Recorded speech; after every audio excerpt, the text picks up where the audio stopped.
ગારિયાધારના Navagam road સ્થિત સરકારી ગોડાઉનમાં ઓનલાઈન ઘઉં ખરીદી પ્રક્રિયા દરમિયાન ગંભીર ગેરરીતિના આક્ષેપો સામે આવ્યા છે. ખેડૂતોનો આક્ષેપ છે કે ઘઉં પાસ કરવા અને મંજૂરી આપવા માટે રોકડ ઉઘરાણી કરવામાં આવી રહી હતી.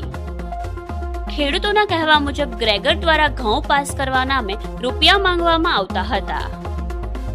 ખેડૂતોએ મીડિયા સમક્ષ ખુલાસો કરતા જણાવ્યું છે કે એક ખેડૂત પાસેથી ઘઉં પાસ કરવા માટે રૂપિયા 4,500 લેવામાં આવ્યા હોવાનો ગંભીર આક્ષેપ થયો છે.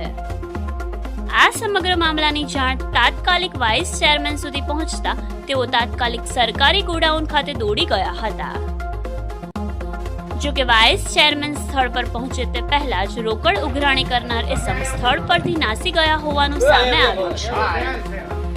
હવે આ મામલે વાઇસ ચેરમેન દ્વારા જવાબદાર ઇસમો સામે કાયદેસરની અને કડક કાર્યવાહી કરવાની માંગ ઉઠાવવામાં આવી છે.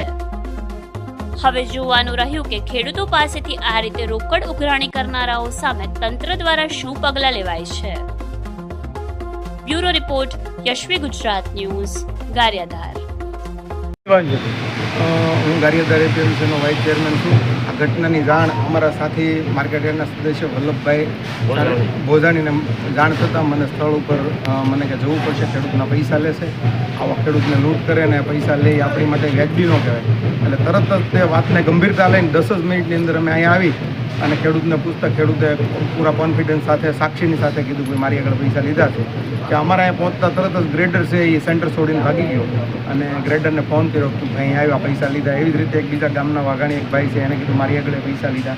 તો અમે ગ્રેડરને અને ઉપર કક્ષાએ રજૂઆત કરી કે આ ગ્રેડરને અહીં બોલાવો અને આની માથે જે કાંઈ લીગલ કાર્યવાહી થતી હોય તાત્કાલિક ધોરણે કરો.